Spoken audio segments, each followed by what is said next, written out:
Ian Brady lahir di sebuah daerah kurang menguntungkan di Glasgow, Skotlandia pada tanggal 2 Januari 1938 dari seorang ibu tunggal bernama Peggy Stewart. Dia tidak pernah mengetahui identitas ayahnya karena tidak mampu membayar pengasuh anak dan bekerja sebagai pelayan untuk menghidupi mereka. Peggy terpaksa meninggalkan Ian sendirian untuk waktu yang lama dan ia menyerahkannya untuk diadopsi secara tidak resmi saat Ian berusia 4 bulan.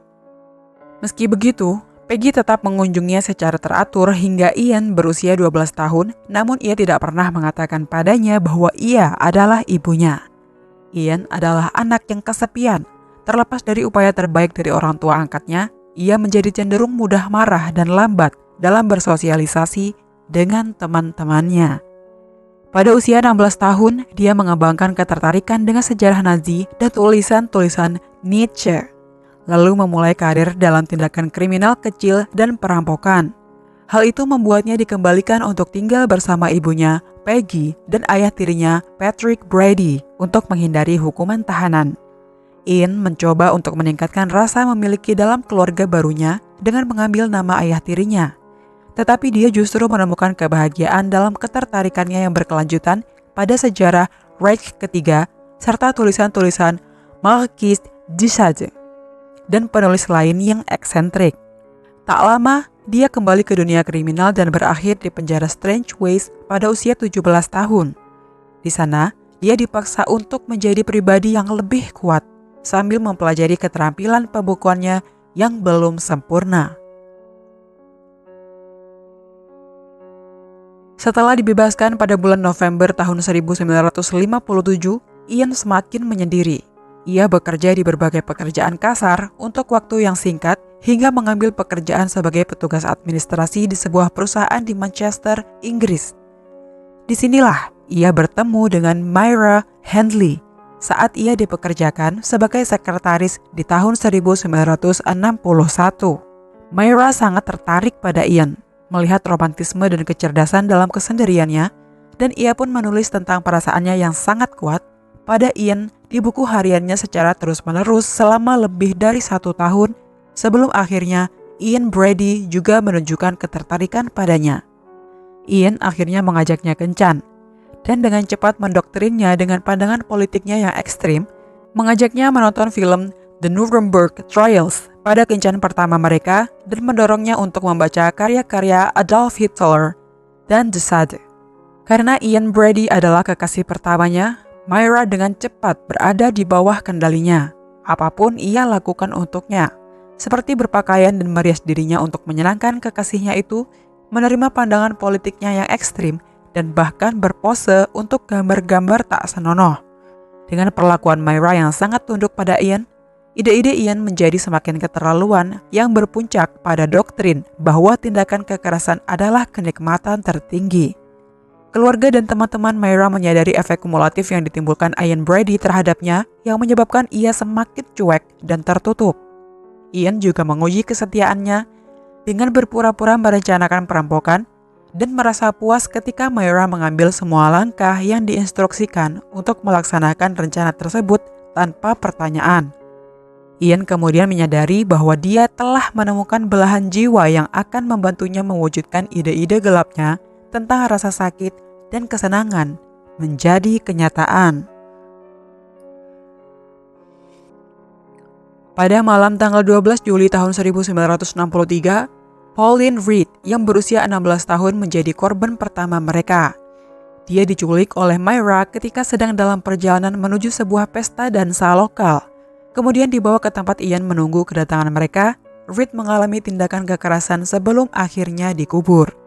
4 bulan kemudian, pada 23 November tahun 1963, John Kilbride yang berusia 12 tahun menghilang dari sekitar pasar di Ashton-under-Lyne dan tidak pernah terlihat lagi. Pada 16 Juni 1964, Keith Bennett yang berusia 12 tahun menghilang ketika sedang dalam perjalanan ke rumah neneknya. Hilangnya anak itu tidak diketahui hingga keesokan harinya, dan pencarian besar-besaran yang dilakukan oleh polisi tidak membuahkan hasil. Myra Handley sebenarnya meminta tolong pada anak itu untuk memasukkan beberapa kotak dan kardus ke dalam mobil kemudian bertemu dengan Ian di Saddleworth Moor, Northwest England. Lalu Ian membawa Keith ke selokan di sebelah sungai untuk menghabisinya secara tragis. Pada sore hari, saat liburan Boxing Day tahun 1964, Leslie Ann Downey yang berusia 10 tahun menghilang dari pasar malam setempat. Dan lagi-lagi, upaya polisi yang sangat besar dan didukung oleh para sukarelawan tidak menemukan petunjuk apapun tentang keberadaannya. Kemudian, tanggal 7 Oktober 1965 menjadi titik balik bagi polisi ketika adik ipar Myra yang berusia 17 tahun, David Smith, tiba di kantor polisi Hyde menceritakan kisah tragis. Dia mengenal Ian Brady melalui hubungan keluarga. Smith awalnya terpesona oleh pandangan ekstrim Ian, namun hal ini berubah ketika ia tiba di rumah Myra dan Ian pada malam hari tanggal 6 Oktober dan menyaksikan Ian melakukan tindakan mengerikan pada Edward Evans yang berusia 17 tahun dengan kapak. Setelah melakukan aksi mereka, Myra dan Ian bercanda tentang kejadian tersebut dan juga memberitahu Smith tentang keberadaan korban lain yang dikuburkan di Moor. Smith merasa takut akan mengalami nasib yang sama. Jadi, dia pura-pura membantu mereka membersihkannya, lalu kembali ke rumah untuk memberitahu istrinya dan melapor ke polisi. Setelah mendengar cerita Smith, polisi dan bala bantuan tiba di rumah Ian Brady. Mereka menemukan mayat Evans di kamar tidur di lantai atas dan segera menangkapnya. Dia mengklaim bahwa telah terjadi pertengkaran antara dirinya, Evans, dan Smith yang tidak terkendali dan menyangkal bahwa Myra terlibat dalam kejadian tragis itu. Sehingga dia tetap bebas sampai 4 hari kemudian. Tak lama kemudian, polisi menemukan sebuah dokumen di dalam mobilnya yang menjelaskan secara rinci bagaimana Myra dan Ian berencana untuk melakukan kejahatan tersebut. Penyelidikan mungkin tidak akan berlanjut lebih jauh dari kematian Evans jika Smith tidak menyebutkan bahwa ada mayat-mayat lain yang dikuburkan di Saddleworth Moor. Karena sudah terbiasa dengan berbagai kasus penghilangan yang tidak dapat dijelaskan, polisi dapat menunjukkan dengan tepat area yang menjadi favorit pasangan itu dan mulai menggali mayat anak-anak yang hilang di area tersebut selama 2 tahun sebelumnya. Mayat Leslie Ann Downey ditemukan dalam keadaan tanpa menggunakan pakaian apapun pada tanggal 10 Oktober 1965, disusul 11 hari kemudian oleh mayat John Kilbride. Meskipun menemukan kedua mayat tersebut, polisi hanya memiliki bukti tidak langsung terhadap keduanya.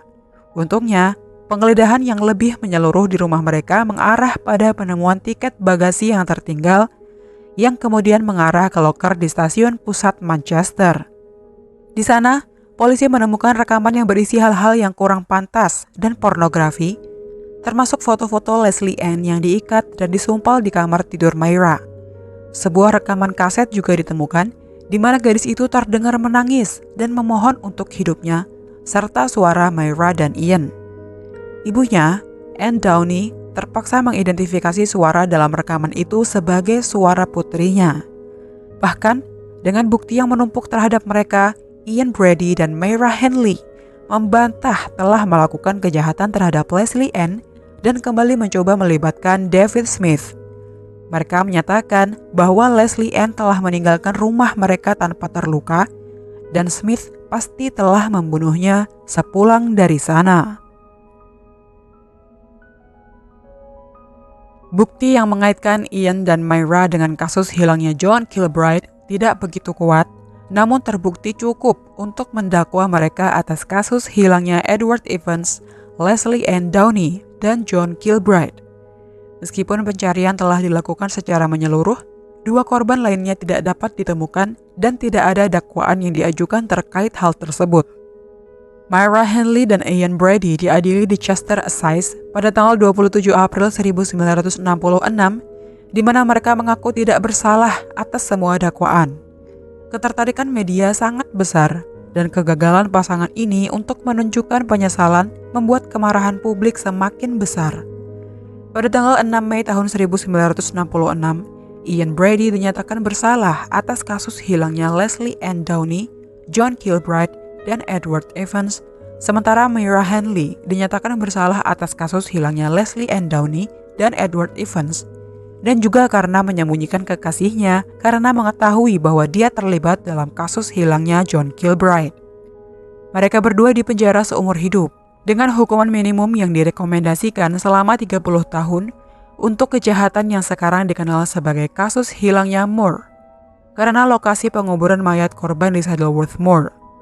Ian Brady melakukan mogok makan di rumah sakit jiwa Ashworth yang memiliki keamanan tinggi pada bulan Oktober 1999, menuntut hak hukum untuk membuat dirinya kelaparan sampai mati daripada menjalani sisa hidupnya di penjara.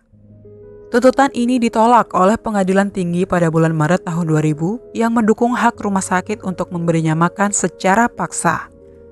Pada bulan Agustus tahun 2001, Ian kembali menjadi berita utama di halaman depan ketika terungkap bahwa ia akan mendapatkan 12.000 pound sterling atau setara dengan Rp232.638.000 untuk The Gates of Janus, sebuah buku yang ditulisnya tentang pembunuh berantai. Meskipun buku tersebut tidak menyebutkan kejahatan Ian Brady, penerbitannya dikecam oleh banyak orang, termasuk keluarga korban.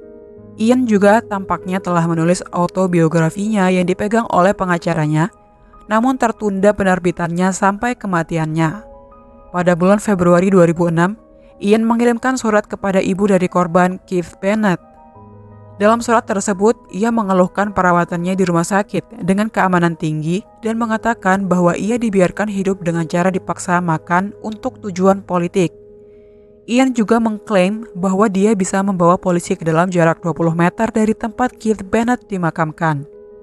Staf di rumah sakit percaya bahwa Ian dapat mengirim surat tersebut melalui pihak ketiga.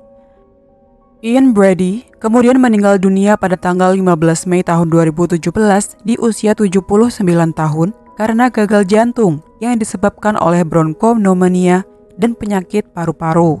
Sementara itu, Myra Henley meninggal lebih dulu pada tahun 2002 di rumah sakit pada usia 60 tahun setelah mengalami kegagalan pernafasan.